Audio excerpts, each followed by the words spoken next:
Pozdravujem vás tu na dnešnej našej prezentácii. Keďže nám vonku nasnežilo, tak sa cítime ako v decembri. A v decembri určite viete, máme dve krásne mená.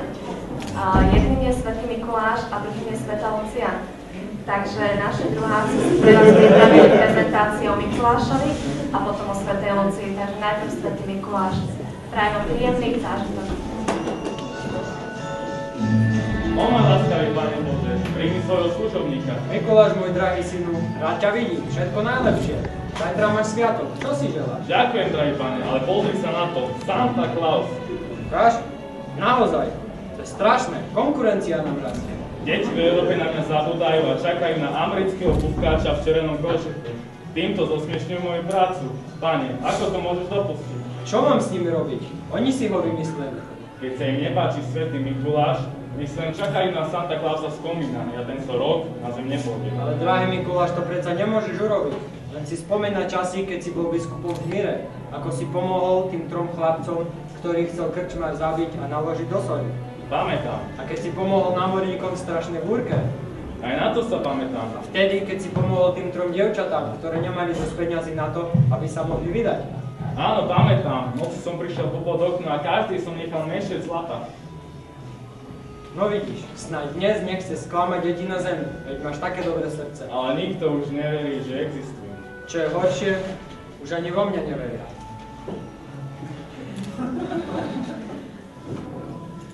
Ale ty, buď naďalej štedrý a trpezlivý, ako ja. Páne, veď sa len pozri na nich. Dobre teda, pozrime sa. Vyber mi zo zoznamu náhodne nejakú katolícku rodinu.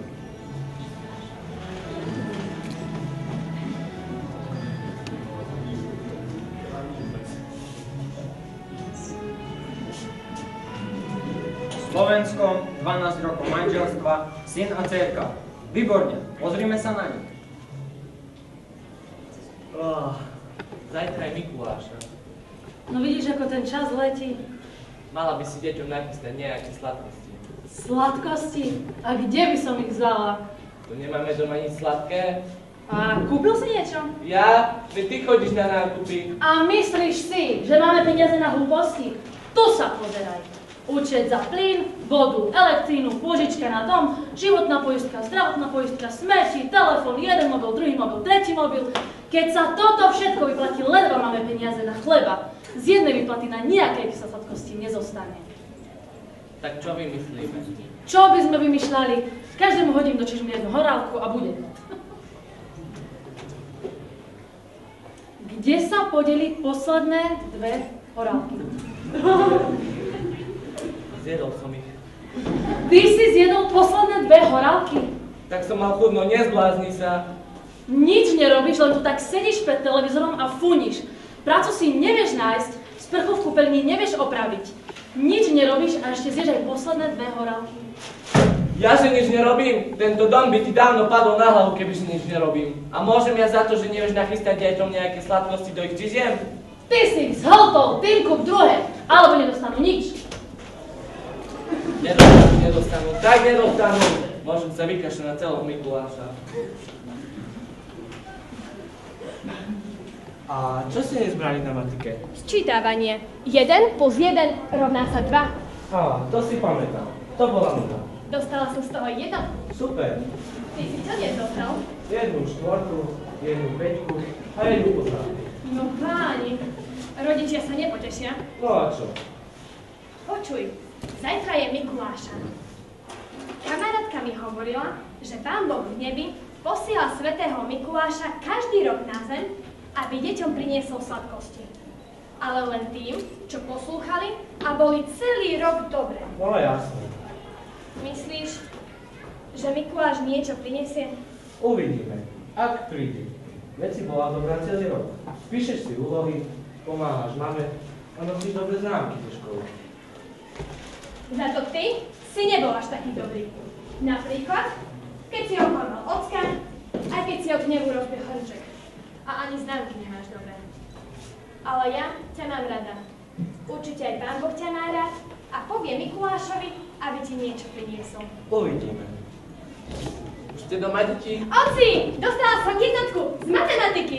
Pekne, si šikovná. Ideme ukázať aj mamičke, kde je. A Čo ja viem, kde zaliezla. Zase sa povadili. Sestrička bola celý rok poslušná, bola by smutná, keby jej Mikuláš nič nepriniesol. Lenže kto už verí, že Mikuláš existuje? A keďže sú naši pohádaní, nedá sa na nich spoľahnúť. Kde si zásuvke pod zošitmi, by som mal ale mať schovanú čokoládu. V noci ju dám do čižmy, veď ona si ju zaslúži.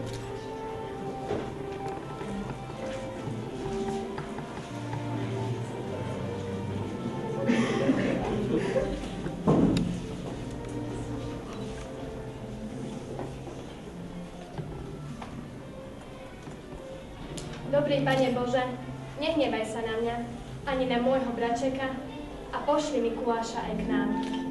A prosím ťa, nech sa udobrí ocko s mamičkou. Svätý Mikuláš, prinies nám niečo dobré, aby sme sa mohli spolu tešiť. Čo ty tu? Umývam čižmy. Tí rodičia sú hrozní. Nerozprávajú sa, len po sebe vrčia.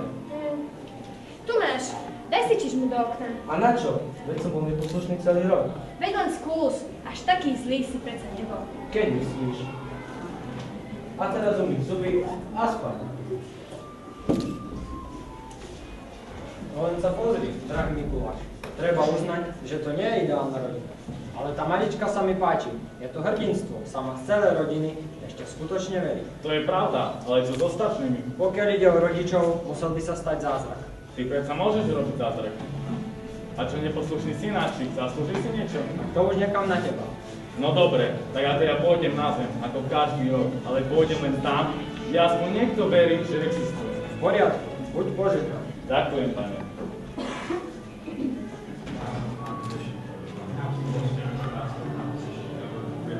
First movement of Beethoven's Fifth.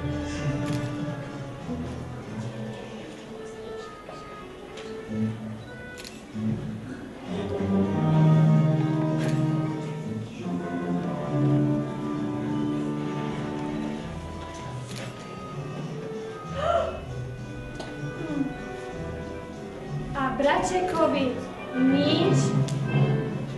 Ako to? Veď nebol až taký zlý. Aj zmrzlinu mi kúpil, aj bicykel mamičke opravil. A má ma rád. Veru, on si zaslúži sladkosť od Mikuláša.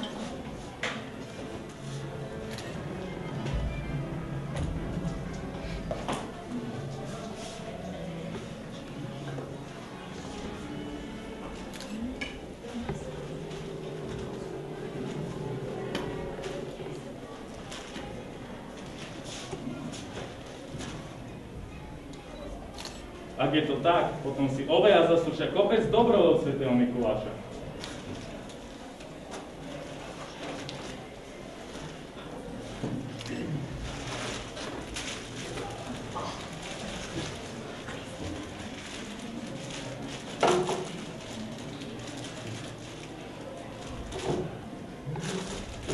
Ale komu nechať tú čokoládu?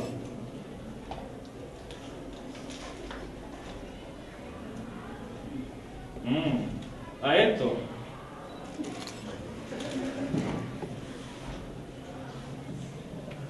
Poď, necháme im odkaz.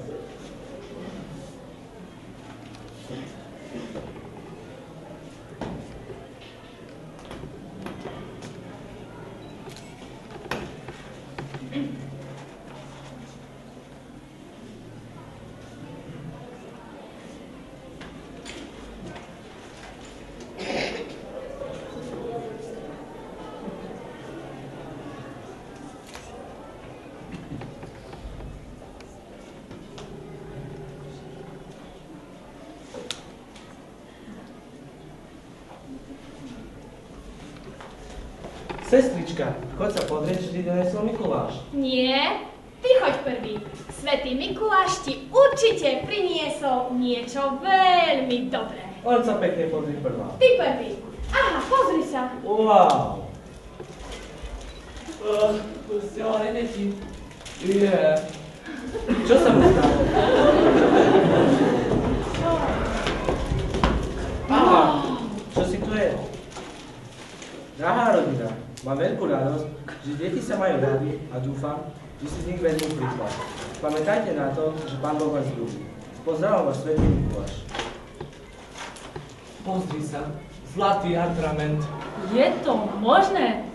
Nuž, Svätý Mikuláš existuje. A Pán Boh nás ľúbi. Mamička, poďme prichystať nejaké raňajky. Už je najvyšší čas. A treba vyniesť smeti z kuchyňa. Áno, mami, už idem. Počkať, najprv sa pomodlíme. Dobrý Pane Bože, ďakujem Ti za mojich rodičov a za môjho bračeka. Aj Tebe ďakujem, Svätý Mikuláš, za kopec dobrôt a za pomoc.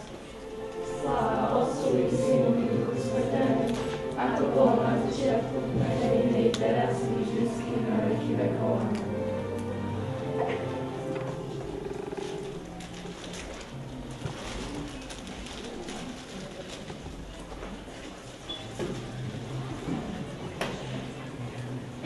Chvála ti, Pane Bože, za tvoju dobrotu. Oj, drahý Mikuláš, ale sa nám to podarilo pri slovenskej rodinke. Máš pravdu, ako vždy, ale bez tej malej by si mi veľmi nepomohol. Veru tak, moje požehnanie prichádza len tam, kde je otvorené srdce. Tam nakoniec víťazí láska.